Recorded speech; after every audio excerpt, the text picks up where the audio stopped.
and I was overjoyed. Me and my wife couldn't believe it. We were just overjoyed. I can't thank you enough from the bottom of my heart. I just thank you so much.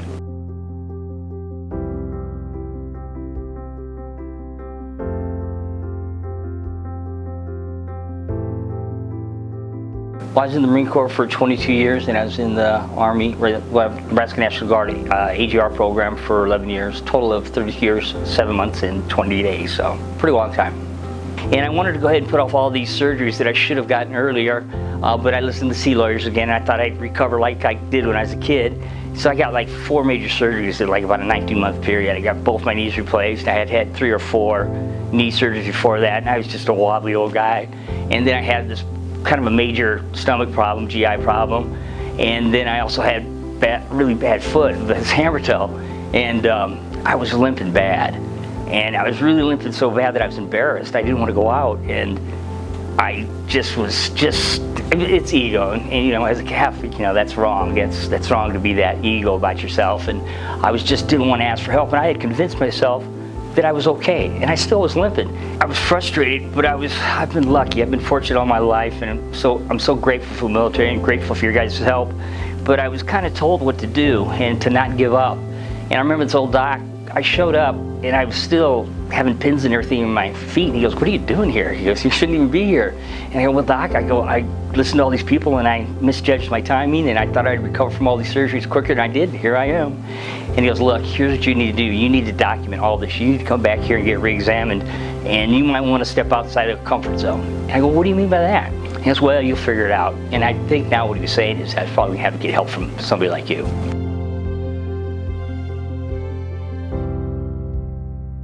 I worked with states, county, association members, and nice people, great people. And I know they wanted to help me, but they just didn't have the ends to be able to help me. And I didn't feel like I was being listened to, and I was getting real nervous. I came down to, you have that 180-day timeline. It was getting down to 10 days.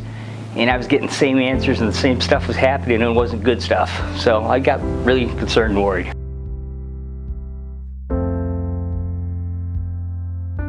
I was a recruiter, and I was a pretty good recruiter. And when there were situations that mirrored this, I would always tell the kids that I was recruiting, and I'm not sure where I originally got your name, but I'd heard you were pretty good.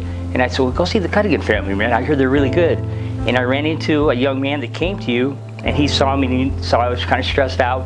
He said, "Well, why don't you follow your own advice and go see these guys that, you know, they're really nice." So I thought, you know what? It's good enough for them, it's good enough for me, and that's exactly what I did.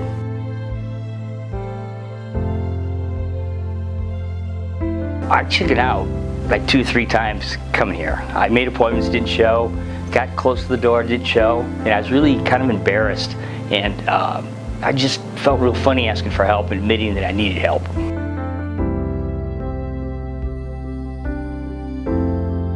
And I felt really good from the minute I walked into the office, talked to Chantel, and she introduced us, and you listened.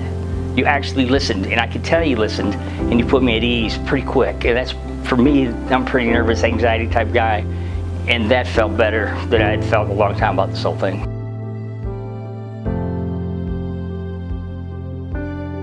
I'd put them in my car.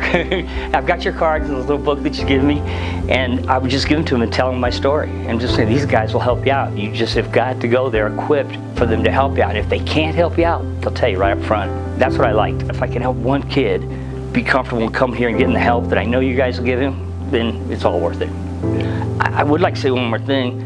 You know, I wouldn't have probably done any of this without my wife encouraging me, because it really took a kind of different courage that I wasn't used to. In the military, if you wanted to get things done, you could pretty much go to Jergensen and get them done. For whatever reason, I was really good at getting things done that absolutely had to be getting done. But I didn't have the courage to go ask for the help that I needed to help, and then I realized what my wife had been through. And my wife went through every single thing I went through, and she didn't even join. And when I was not listening to her about going to get help and asking for help, I don't know what light turned on, but thank God, the Catholic light turned on, and I listened to her, and I started asking for help, and that's how I came to her front door. And again, I can't thank you enough from the bottom of my heart. I just thank you so much.